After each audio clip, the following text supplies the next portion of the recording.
Indicado, Miguel. Solo un minuto. Muy buenos días, muy buenas tardes. Sí. Muy buenas noches a todos los amigos de Tras las Rejas. Mi nombre es Miguel Gutiérrez Pizarro, agradeciéndole como todos los martes en esta presentación de Éxito Radio y éxitotv.net, agradeciéndole a todas los medios de comunicación que se unen en esta alianza informativa independiente y que todos los martes nos acompañen aquí a partir de las 8 de la noche. Hoy nos hemos atrasado un poquito porque es un programa muy especial. Hoy estamos con la gente del sindicato para la infancia y el Patronato Nacional de la Infancia, el CEPI. Es una comisión importantísima que va a tratar un tema que nosotros lo teníamos pendiente. Ya habíamos recibido denuncias de parte inclusive de padres de familia que se han mostrado preocupados de la situación de los niños en los albergues del Patronato Nacional de la Infancia.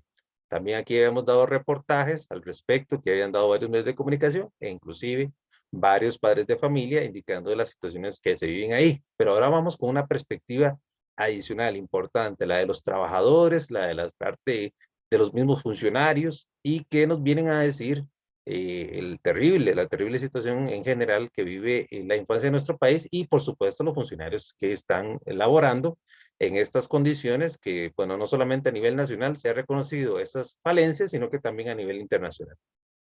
Vamos primero a presentarlos, a conocerlos, agradeciéndoles que nos hayan dado esta oportunidad, inclusive tengo que hacer ajustes en agenda porque ellos están muy ocupados y por supuesto es un tema que hay que tocarlo con la mayor urgencia, es una cosa que no puede esperar más.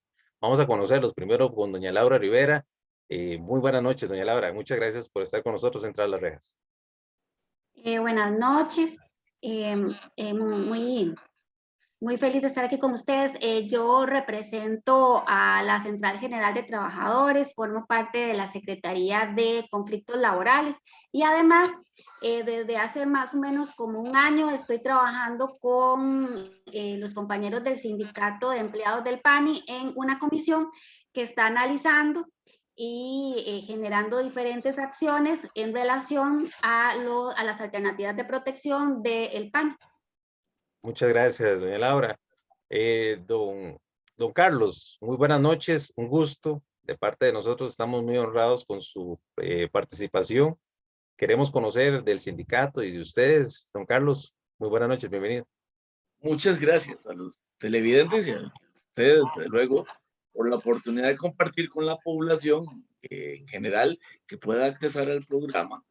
Que este tema, que es un tema de interés nacional, este no es un asunto solo de la institución, sino es atender un problema que tiene que ver con la violencia doméstica, el abandono, maltrato de la población menor de edad y las alternativas de protección, tanto públicas y privadas, que la institución maneja como una forma temporal de resolver o enfrentar ese problema.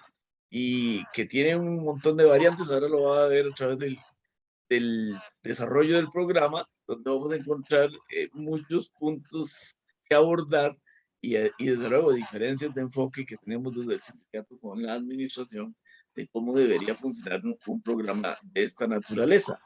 Bueno, espero que sea de su interés y su agrado disfrutar de este rato que vamos a compartir con ustedes, que con muchísimo gusto vamos a ofrecerles nuestra experiencia y conocimiento para que sirva de insumo para el pensamiento nacional, porque nosotros hemos notado muchas veces cómo la gente opina, a veces con ligereza de criterio, sobre temas, creyendo que es una opinión válida, cuando en realidad sin conocimiento es muy difícil tener una opinión válida. Perfecto, muchas gracias, don Carlos. Don Ovidio, gracias por la invitación que nos aceptó. Gracias por modificar inclusive su agenda tan apretada y por supuesto por darnos la oportunidad a todos, como dice muy bien don Carlos, de conocer, y este espacio es pionero en ese sentido, de conocer la realidad nacional y darle voces a aquellos que no la tienen. Y por supuesto para darnos cuenta de una terrible realidad país. Estamos realmente conmovidos con sus videos, en los que usted ha suministrado públicamente, de la situación que se vive en los albergues del PANI, no solamente en los de San José, sino que en el área rural, cosa que nos preocupa mucho. Fue muy famoso un video recientemente de la zona atlántica, de lo que viven los niños, en un lugar sin vidrios, sin ventanas, mojándose las camitas, etcétera, ¿verdad? Es una situación lamentable y precaria y que ninguno de nosotros desea y que también es un reflejo de la realidad del país. Don Ovidio, le escuchamos. Don Miguel, gracias a usted por el espacio que nos brinda y permitir llegar a toda su audiencia a dar este mensaje y de conocer esta situación que pasa en el Patronato Nacional de la Infancia. Como bien lo dijimos antes, es una comisión que está abordando situaciones en los albergues. También tenemos otra comisión que aborda situaciones en oficinas locales, que es también un tema muy sensible y delicado que podríamos dejar para después si usted lo tiene a bien, pero en este espacio particular y específico le agradecemos mucho el espacio porque nos ayuda a concientizar mucho a la opinión pública e incluso a funcionarios del Patronato Nacional de la Infancia que no están tan identificados o no están en conocimiento de la situación que pasa en muchos de los albergues institucionales. Creemos que a lo largo del trabajo de esta comisión sindical que hemos estado llevando a cabo, hemos logrado incidir en cambios positivos para bien de los trabajadores y de las mismas personas menores de edad que se encuentran protegidas y que deben estar protegidas en los albergues institucionales. Muchas gracias, don Miguel. Bueno, gracias a todos ustedes más bien, y bueno, agradeciéndole a Dios de verdad por el privilegio de estar con ustedes hoy entre las rejas, como siempre una referencia que es necesarísima de la palabra de Dios. Dice nuestro Señor Jesucristo, dejad que los niños vengan a mí.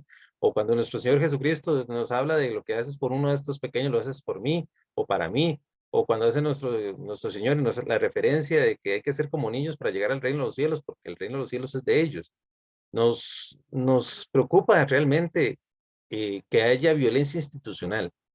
Y le explico, y eso tal vez ustedes concordarán, y lo lanzo como primer tema a la mesa de lo que hoy vamos a hablar, es que el Patronato Nacional de la Infancia lleva años en problemas. No es un tema muy reciente, no es algo de hace 15 días ni hace una semana. Y hay cosas que lo conoce conoce la opinión pública, pero la gran mayoría de cosas las desconocemos. Y cuando nos damos cuenta de ellas, nos asustamos todos, porque pensamos que el patronato, y es un tema que Visión de Todos tiene la idea de que tiene excesivos recursos y que además de eso tiene una situación de comodidad o de confort, ¿verdad? Pongámoslo así, inclusive cuando se hacen estas comisiones legislativas, cada vez que hay un escándalo, por ejemplo, por un tema de algún tema de violencia o alguna persona menor de edad víctima de algún caso de agresión, todo el mundo piensa que hay psicólogos, hay bueno, un engramado enorme de funcionarios que deberían estar al cuidado de estos casos y que al final de cuentas no responden.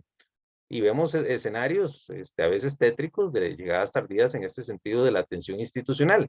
Ahora bien, quisiéramos conocer, en este caso, aprovechando la mesa y que está aquí, ¿cuál es la realidad de los funcionarios? ¿Cuál es la realidad, digamos, de los recursos que ustedes tienen? Y por supuesto, lo que luchan que han tenido que dar, porque para nadie es un secreto, por ejemplo, que hasta han tenido que ir a la Comisión Interamericana a velar por sus derechos. Queremos conocerlos. No sé si don Carlos quiere empezar usted, por favor. Sí, muchas gracias. Hay varias cosas que hay que empezar diciendo sobre la gestión institucional. Desde el sindicato nosotros somos los primeros en señalar debilidades que tiene la institución, pero no todas las debilidades están relacionadas con la gestión propia de las estructuras de mando en la toma de decisiones. Hay algunas que son de carácter estructural y cuando nos referimos a eso es el marco jurídico y el marco presupuestario donde se mueve la institución. Hace muchos años, la ley orgánica establecía que el presupuesto de la institución debía ser el 7% del impuesto de la renta.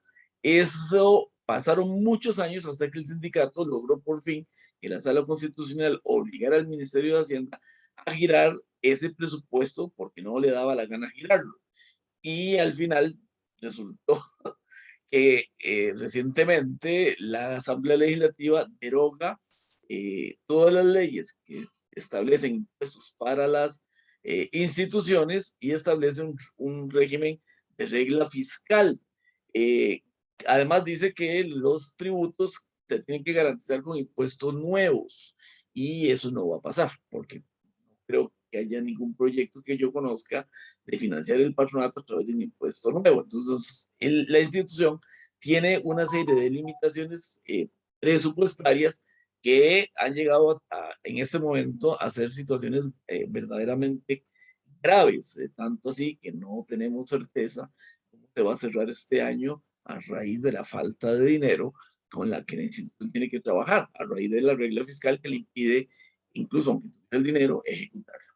Ese es como el primer marco general de lo que me parece que hay que entender de lo que le pasa a la institución. En el régimen que tiene que ver con la protección de las personas menores de edad, la institución cuenta, digamos, con dos grandes áreas, que son los albergues institucionales y las organizaciones no gubernamentales, además de las familias que se ofrecen para tener también temporalmente a personas menores de edad. Nosotros, obviamente, por razones de ubicación y de funciones como sindicato, atendemos el tema de albergue. Ya el tema de ONGs y de familias de acogimiento familiar, ese no es parte de lo que nosotros atendemos. Atendemos a los trabajadores que laboran ahí. Estas compañeras y compañeros, porque eso también es una cosa que cambió con los años, antes solo eran mujeres, tienen una jornada laboral de 11 días de trabajo y 3 días libres. Esa jornada la creó la Sala Constitucional, en nuestra opinión, violentando el límite de jornada que la Constitución establece. Y a pesar de que le pedimos a la Sala que revisara su fallo, porque para nosotros era lesivo de la Constitución, la Sala se negó. Y entonces tuvimos que salir del país para presentar una querella en la Comisión Interamericana de Derechos Humanos contra el régimen de las días sustitutas, este régimen de 11 días trabajados por 3 días libres. Además, las trabajadoras de nuestra institución, trabajadoras y trabajadores, tienen la obligación de vivir en el centro de trabajo esos 11 días. Y eso implica que trabajan más o menos 16, 17, como 18 horas más o menos, a veces más, de jornada, que supera incluso lo que la propia Sala dijo que debían ser de 12 horas. Es un trabajo extenuante que tiene consecuencias directas en la salud de las compañeras, en la dinámica familiar de ellas, en la dinámica de pareja que puedan tener también y en el desarrollo personal. Porque con una jornada así, estudiar otra cosa no solo es difícil, sino que es casi imposible. Hemos tenido casos de afiliadas que ya son graduadas en trabajo social y psicología, que no han podido abandonar el régimen, o sea, no han tenido la oportunidad, porque uno de los requisitos que se pide para el trabajo profesional son 2 años de experiencia, y las compañeras en los albergues evidentemente no las tienen, tienen que renunciar a irse a otros lados para... Entonces, es un régimen que se construyó con unos pensamientos o principios o creencias que para nosotros atentan contra los derechos de las mujeres. ¿Por qué? Porque se consideró que por ser mujer, como por ser mujer, era madre, y como madre, que era lo más parecido a una madre, la trabajadora de un albergue, no podía tener una limitación de jornada al principio. Eso es lo que argumentaba la institución ante la Sala Constitucional, porque las madres no tenían horario. Las madres trabajan todo el tiempo, hasta en la noche, se tienen que levantar para atender. Y que esa condición de casi madre sustituta, porque al principio se llamaban incluso así, madre sustituta, después se le cambió, y ahorita tiene otro nombre, pero la cosa es que le conocemos como tías, hace que el trabajo no pueda ser por turnos, porque según la administración de esa época, el cambio de la figura que atiende a los pequeños, a las personas menores de edad, tenemos adolescentes, puede provocar un abandono nuevo, o sea, además del familiar, estarle cambiando la figura que los atiende una forma de abandono. Ese argumento es de los más tontos que yo he escuchado en toda la vida de la institución. Nunca entendí quiénes eran y sobre qué fundamentos se había planteado, y lo cuestionamos en la Comisión Interamericana de Derechos Humanos. Todavía no tenemos libertad de contar exactamente todo lo que se ha resuelto en este caso, porque estamos en un periodo de secreto de las resoluciones de la comisión. Entonces, solo podemos contarle, perdón, lo que nosotros hemos planteado, que la comisión nos ha dado la razón. Entre las cosas que nos da la razón es que la administración o el Estado costarricense no buscó una alternativa a la jornada que tienen las compañeras que fuera menos lesiva y que no demostró nunca con ningún argumento técnico que esa jornada era la mejor y que otra podía no ser la mejor. O sea, siempre fue un planteamiento más jurídico, entre comillas jurídico, cargado de sesgo machista, para argumentar que ellas debían hacer una labor de sustitución de las mujeres. Este camino nos ha llevado a una nueva condición relacionada con el tema y estamos en un proceso de discusión con el Estado precisamente para modificar la jornada de trabajo. Es un tema todavía verde, digamos, que está en proceso de negociación. En general, el marco, digamos, laboral que tienen nuestras compañeras y compañeros está relacionado con esto. Perfecto, don Carlos. Don Ovidio, usted ha sido un valiente denunciante de situaciones que ocurren a lo interno de los albergues. Cuéntenos qué es lo que ocurre así en general para que la gente entienda las dinámicas que se viven ahí en una serie de conflictos que tienen que ver mucho con el tema social, porque recordemos que los niños que llegan al Patronato Nacional de la Infancia son reflejo de nuestra realidad social, una crisis de valores, una crisis familiar terrible que vivimos, y tomándole el argumento que dice don Carlos, los sesgos que se usaban de una sociedad machista de hace unos años no se pueden aplicar a la sociedad que hoy vivimos, por supuesto, ha cambiado muchísimo los roles y demás, pero hay un componente que no podemos negarlo, la violencia con que vivimos. Hay una guerra literalmente en los hogares y que eso, en las calles, ¿verdad? Y que eso también impacta a los menores. Entonces, don Ovidio, le escuchamos lo que ocurre ahí dentro de los albergues. Gracias, don Miguel. Efectivamente, mire, las situaciones que nosotros hemos estado obligados a llevar a sedes externas vinculantes y que suceden en los albergues son muy delicadas. Y son muy delicadas a partir de que se dan en la institución que es garante, según la Constitución y la misma ley orgánica que le da fundamento al PANI, de velar por los derechos, ser el garante de los derechos de las personas menores de edad y sus familias. Es que el PANI no es solo para menores de edad. La ley orgánica y la Constitución dicen claramente que es el ente encargado de velar por los derechos de las personas menores de edad y sus familias. En ese sentido, es más delicado y menos aceptable, menos de recibo por nuestro sindicato que se den las situaciones que se dan en los albergues. Como bien lo explicaba don Carlos, vamos a iniciar con ese asunto de la jornada. Una jornada total y absolutamente lesiva de derechos, y ya no porque lo dice Ovidio Fernández o porque lo dice el sindicato. Es una jornada lesiva de derechos porque lo dice la Comisión Interamericana de Derechos Humanos. Y esto sí nos permite decirlo, de hecho ya ellos mismos lo publicaron, y dice que estas jornadas, que estas trabajadoras han sido explotadas y discriminadas y expuestas a situaciones que han sido lesivas para el desarrollo de su vida integral. ¿Y quién fue el que hizo ese daño a estas personas? Pues el PANI, la institución garante de velar por los derechos. Entonces, siendo el PANI una institución que garante de derechos humanos, no es de recibo, no es aceptable que sucedan estas cosas, y nos vimos obligados a ir no solo a las sedes judiciales, sino también a las sedes internacionales, ¿verdad? Como ya lo dijo don Carlos, nos dieron la razón. Por supuesto, esas jornadas son lesivas para las trabajadoras. Don Ovidio, se le ha puesto en mute el micrófono, por favor. Perdón. Hay cosas que tienen mayor peso, que hay que denunciar a lo externo, como era la mezcla de perfiles no compatibles en los albergues. ¿Qué significa mezcla de perfiles no compatibles? Bueno, el institucionalizar una persona menor de edad, es decir, quitarlo del seno de su familia, de su comunidad, y ponerlo en un albergue institucional, debe ser la última alternativa que tiene el Patronato Nacional de la Infancia. Primero se deben explorar otras alternativas como lo son los hogares comunitarios, el recurso familiar o incluso el recurso comunal.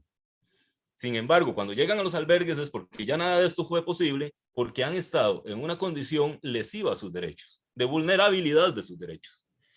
Y no puede ser de recibo que estando en estos centros de protección, más bien se les desproteja, con una mezcla de perfiles no compatible. ¿Y qué significa mezcla de perfiles no compatibles? Significa, por ejemplo, y no porque lo dice Ovidio Fernández ni el sindicato, sino porque ya así lo determinó la Sala Constitucional, que ponen perfiles o condiciones de menores de edad, por ejemplo, de negligencia familiar o de maltrato familiar o de explotación en que los han tenido con otras personas menores de edad que tienen otras características, rozando ya en lo delictivo. Por ejemplo, problemas con penal juvenil y que los vuelve agresivos y que los vuelve disruptivos, violentos opositores, y que por estas condiciones lamentables de vida que han pasado, se han vuelto un riesgo más bien para los otros menores de edad que están en los albergues y han llegado a agredirlos. Hemos tenido que denunciar presuntos abusos sexuales de personas menores de edad por otras menores de edad en los albergues. Hemos tenido que llegar a denunciar agresiones físicas muy importantes en los albergues por parte de adolescentes hacia el personal de cuidado, personal que, como bien lo dijo Carlos, no son profesionales. El personal de cuidado directo no es profesional, es cierto, hay un equipo interdisciplinario, psicólogos, trabajadores sociales y otros que visitan el albergue de forma regular, etcétera, etcétera, pero los que viven con las personas menores de edad son las mal llamadas tías sustitutas, que ya tenemos, según la la Comisión Interamericana, dejar de decirles tías porque es parte de la violencia que recibieron. Estas trabajadoras de los albergues no están capacitadas para atender personas con problemas de droga, por ejemplo, y que entran en situaciones de ansiedad por la abstenencia. No están capacitadas ni las personas trabajadoras de estos albergues, ni las instalaciones para tener que asumir personas con medidas cautelares impuestas por el sistema judicial. ¿Sí me explico?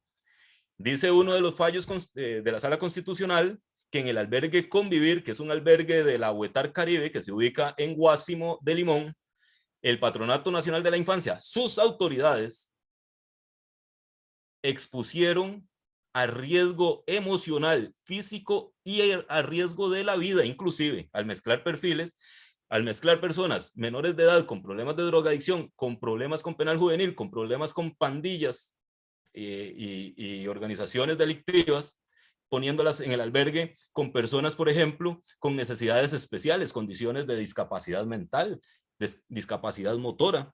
Esto en el albergue Convivir. Tenemos también una resolución de la Sala Constitucional que dice que en el albergue El Ángel, que es un albergue adscrito a la Dirección Regional de Heredia, se violaron derechos fundamentales al mezclar perfiles. ¿Qué perfiles? Preadolescentes con comportamientos violentos disruptivos y personas menores de edad de 0 a 3, 4 años. Y menores de 3 a 4 años tuvieron que vivir un infierno e incluso agresión por parte de aquellos otros menores de edad, que lastimosamente han sido posiblemente víctimas de situaciones muy lamentables, pero que por esa condición que tienen ahora, precisamente tienen que estar en un centro con las condiciones ideales, con capacidad instalada y con un personal idóneo que pueda atender todas estas situaciones y necesidades que tienen las personas menores de edad. Y no es discriminación, no nos traguemos ese discurso de la institución, que es que estamos discriminando. No. Discriminar es poner personas con necesidades especiales de atención especial, como por ejemplo de ansiedad por abstenencia de droga o problemas mentales que los llevan a ser violentos opositores y agresivos, ¿verdad? Agresores de personas, etcétera, etcétera. Esas personas que necesitan un trato y una atención especializada, ponerlas donde no van a tener esas oportunidades de atención, eso sí es discriminatorio. Eso sí es discriminatorio. Y no solo discriminatorio, consideramos nosotros y la Sala Constitucional que resulta violatorio de derechos. Y por eso el Patronato Nacional de la Infancia ha sido condenado en las diferentes resoluciones. También tenemos otro ejemplo de mezcla de perfiles, también en Huetar Caribe, donde personas menores de edad con condiciones totalmente diferentes, unas que afectan las condiciones de otras, fueron puestos en el albergue El Riel, Punta Riel, eso en la Rita de Guapiles. Es decir, es un comportamiento que no es limitado o que no es una excepción, sino que se ha vuelto como en el comportamiento lineal de la institución, y por eso tuvimos que tomar cartas en el asunto. Ya le he dicho 3 ejemplos y puedo seguir. Albergue Heinz en Pérez Celedón. Me queda absolutamente claro, don Ovidio. Lo más lamentable sí, es que parece son que... adolescentes. Perdón, don Miguel, es que son adolescentes en muchos casos que están luchando, literalmente luchan con personas cuidadoras de 50, 60 años que no tienen capacidad ni física ni académica para atender estas situaciones de violencia y resultan lastimadas. Tenemos en el albergue Convivir un cuidador con 3 meses de incapacidad, un llamado tutor, por un golpe en la clavícula, lo agarraron y lo patearon en el suelo. Tenemos laceraciones, tenemos moretones, tenemos una señora que tuvo que ser intervenida quirúrgicamente a raíz de un golpe en el abdomen bajo y tuvo que sufrir una operación muy importante, y esto es en un albergue institucional por parte de un perfil violento opositor. Todas estas cosas nos abocamos primero que nada en la institución, pero la institución siempre nos contesta con una, llamémoslo claramente con su nombre, con una excusa, tratando de justificar el acto irregular, tratando de normalizar la violencia en los albergues. Incluso, don Miguel, vea qué delicado. En el albergue Convivir, cuando acudimos a la administración y dijimos que había violencia sexual contra las cuidadoras, la respuesta de la autoridad del PANI es que nosotros teníamos un sesgo, que teníamos un sesgo porque todo adolescente tenía comportamientos sexualizados y que estaban en exploración de su sexualidad. Y eso se lo contestaron a la Sala Constitucional, don Miguel. Eso nos llenó de rabia porque es justificar la violencia de unos adolescentes contra las cuidadoras, violencia sexual, donde imperaban un montón de palabras antisonantes que no voy a repetir aquí, pero que tenían que ver con el cuerpo de las cuidadoras y que tenía que ver con la sexualidad de las cuidadoras y haciendo muchos ademanes que en este momento hay una ley que es conocida popularmente como acoso callejero, que podrían entonces llevar a prisión incluso. Si esas frases y esos comportamientos se dan en la calle y son denunciados y son probados, el ejecutor de esas frases va a la cárcel. ¿Por qué tenemos que permitir que en el albergue nuestras trabajadoras sean expuestas a ese tipo de violencia sexual, de violencia física, emocional y daño moral? Entiendo. Ahora las autoridades del PANI, después de, ya y por las malas posiblemente, han empezado a entender la situación y ante el riesgo de prisión, tenemos que ser muy claros, la desobediencia a la Sala Constitucional conlleva posibilidades de prisión. La prohibición de mezcla de perfiles está desde el 2019 y en este año y finales del año pasado hemos comprobado, la Sala ha sentenciado, ha condenado al PAN incluso al pago de daños y perjuicios por mezcla de perfiles, lo que quiere decir que se incurrió en desobediencia. Y nosotros tendremos que analizar como sindicato si llevamos a sede judicial a quien incurrió en esa desobediencia y que producto de esa desobediencia se generaron daños físicos, emocionales, morales, no solo a los trabajadores, sino también a las personas menores de edad. Esta es una decisión difícil porque sería inculpar a nuestros propios compañeros, pero creemos que tenemos que llevar a las autoridades que obligaron a nuestros compañeros a incurrir en esta mezcla, porque tenemos años de estar diciendo que necesitamos albergues especializados y no los tenemos. Ellos contestan a la Sala Constitucional, cuando digo ellos, digo la administración, que sí cuentan con muchos recursos para poder atender estos perfiles, lo cual es falso. Entonces tendríamos que ir a la Corte también, a la Fiscalía, a ver si fue que mintieron las autoridades en este punto, porque no existe condición, no existen albergues especializados en el PANI y tampoco en las ONGs con las que trabajamos, porque ahora la licenciada podrá desmentirme si estoy diciendo algo que no es cierto. Pasan a veces semanas y meses antes de que una ONG dé un cupo para un perfil de estos, y las ONGs existentes y los cupos existentes no dan abasto para llevar a todos estos adolescentes y menores de edad que necesitan una atención especializada. Muchas gracias, don Ovidio. Vamos a quedar con esa parte que usted nos está informando. Es importante porque vamos a la segunda parte de nuestro programa. Vamos a una pausa comercial que es importante para cada uno de nosotros y por supuesto para que toda nuestra teleaudiencia no se mueva, porque definitivamente este programa tiene muchos matices y viene uno por parte de doña Laura, que vamos a hablar con ella de esta realidad que está hablando no solamente de perspectiva de género, sino lo que es el rol de estas organizaciones no gubernamentales, que habla de la capacidad institucional, porque es algo que nosotros dudamos de eso, o sea, siendo muy serios, no encontramos la capacidad institucional ante casos tan lastimantes y tan groseros y tan evidentes como lo que está hablando don Ovidio, que están ocurriendo con los menores de edad. Aquí estamos hablando de los seres y las personas dentro de la gama de los derechos humanos que debemos tener más cuidado, que son los niños y las personas que están con algún grado de deficiencia o incapacidad o discapacidad, como queramos llamarlo, y por supuesto que el Estado es garante ahí. ¿Qué significa? Todos nosotros como Estado somos responsables de lo que ocurra a estos menores, que se supone que están en un lugar idóneo, entre comillas, en el marco legal, y que se les fueron retirados de sus padres o de sus familias por supuestos riesgos a su integridad, pero si llegan a un lugar donde van a estar peor, bueno, ¿en qué quedamos, verdad? Vamos entonces a una pausa comercial, ya regresamos aquí atrás las rejas. No se muevan, ya volvemos.